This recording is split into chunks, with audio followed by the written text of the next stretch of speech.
Hello How are you? Hello guys, actually আপনারা পরিচয় করে দিই। He is my friend, new friend. Sam, okay, my name is Sam. আজকে তার সাথে আমার পরিচয় হয়েছে এই স্টেশনে এসে। আমি আসলে এখন যাব ইয়াতে, ফুকেটে, থাইল্যান্ড ফুকেট। সো ওনার সাথে আমার কথা হয়েছে। ওনার টিকিটের সাথে আমার টিকিট মিলে দেখলাম যে একই গাড়ি, একই সব কিছু। এরপরে ফুকেটে যাওয়ার জন্য মাঝখানে আরেকটা বাস চেঞ্জ করতে হবে। সেটা হলো, বাসটা হলো আপনার নাম বলো হাতিয়া। হাতিয়া থেকে তারপর হচ্ছে আপনার আমার এই নিউ ফ্রেন্ডের সাথে একসাথে আবার বাসে করে যাব। তারপর নতুন করে কেটে যেতে হবে। Friend, tell me about your details. Come. We waiting bus until maybe 15 minutes again to Hatyai first. After Hatyai, going to Phuket. Enjoy the Okay. watching my friends in Bangladesh. Yes. If you find me in Bangladesh in March, let's go meet. Okay okay. Keep support this YouTube, the best. What's your name? The YouTube channel. KM Nahid. KKM Nahir. Yes, Okay. KM Nahid. Nice to meet you. Thank you very much. We are enjoying. Okay, আমরা Okay. Enjoy, Very we are enjoying. না, আমরা অনেক enjoy করব। We will enjoy. ওকে, এখন আমি যেটা বলি সেটা হলো, দেখেন বাস স্টেশন, দেখেন কত সুন্দর। আপনি এত সুন্দর, মানে মনে হচ্ছে আমার কাছে এটা একটা এয়ারপোর্টের মতো, অ্যাকচুয়ালি লাইক এয়ারপোর্টের মতোই। এই জায়গা দিয়ে আমি আসছি, যে লিফট এটা। প্রথমে নেমেছিলাম উপরে, একদম দোতলা পর্যন্ত নিচে নেমেছি। আমি রাস্তায় নেমে যাওয়ার পরে কোনো বাস খুঁজে পাই না। এই যে বাস স্টেশন, তাই বললো আমাকে কার ড্রাইভার। আমি তো অবাক যে বাস স্টেশন কোথায়, where is the bus station. আমি তো দেখি এইটা একটা রেল স্টেশন। পরে সে আমাকে নামাই দিয়ে চলে গেল। আমি এখানে স্থানীয় যারা আছে, মানে সব চালায় যারা এখানকার স্থানীয় লোকাল, তাদেরকে খুঁজে বের করে জিজ্ঞেস করলাম, ভাই টিকিটটা দেখালাম, বাস স্টেশনের নাম বললাম। ওরা আমাকে, ওনাকে দু তিনজনকে বলার পরে দেখাই দিল, জায়গা মতো আসলাম। আসার পরে এখান থেকে, ভাই আসার পরে আর কি অবস্থা, আমি কিন্তু এসে কাউন্টারে গিয়েছি। মাত্র এখানে 4টা কাউন্টার, তার মধ্যে একটা কাউন্টার ওপেন হচ্ছে, ওইটা লাল বাতি চলতেছে, আর এভরি কাউন্টার অফ। এইটা হলো একটা বাস, এটাও ইন্টারন্যাশনাল বাস। এখান থেকে থাইল্যান্ড বা বিভিন্ন জেলায় বাস যায়। তো এখানের ভিউটা অনেক সুন্দর। This place is very good. Hello friend, how are you? What's your name? Abrar. Abrar. ও, সে এই কাউন্টারটা পরিচালনা করে, আমাকে হেল্প করেছে, অ্যাড্রেস দিয়ে হেল্প করেছে, হেল্প মি অ্যাড্রেস। তো এখানে ওনার কাছ থেকে অনেক হেল্প নিলাম। বললো ডোন্ট ওয়ারি, ওয়েটিং, তোমার বাসটা ভাই আসবে। আমি এই জন্য বসে আছি, যার জন্য এখানে আমি অনেক সময় ধরে প্রায় 20 মিনিট হলো বসে আছি। তবে নার্ভাস ফিল করতেছিলাম যে আসলে কি আমার এটা কাউন্টার, এখানে বাস আসবে, তো যেহেতু কোনো কাউন্টার নেই।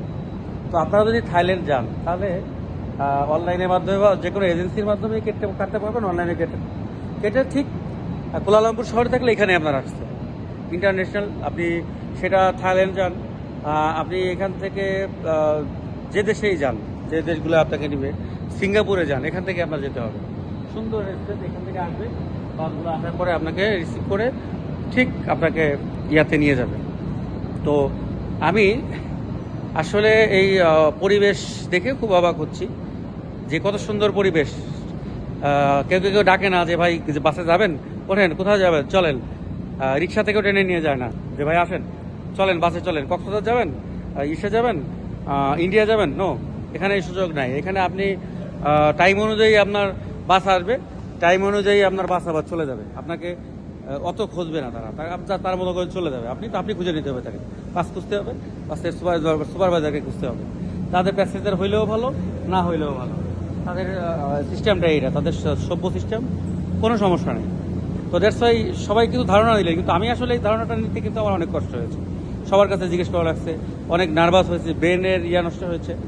তো আপনারা কখনো বাসে গেলে যে নিয়মগুলো বললাম এইভাবে আপনার যেতে হবে, আন্ডারস্ট্যান্ড, এবং টাইম মতো আসতে হবে। টাইম থেকে লেট করলে কিন্তু আপনাকে বাসে ফোনও দিবে না, আপনার জন্য অপেক্ষাও করবে না। ওকে, টাটা টাটা টাটা। ভালো। সিঙ্গাপুর কুয়ালালামপুরে আসার জন্য, মালয়েশিয়া কুয়ালালামপুরে আসার জন্য বলা হলো, সবাই আসেন, খুব সুন্দর দেশ, ভালো লাগবে, সুন্দর বাস স্টেশন, সুন্দর সব কিছু।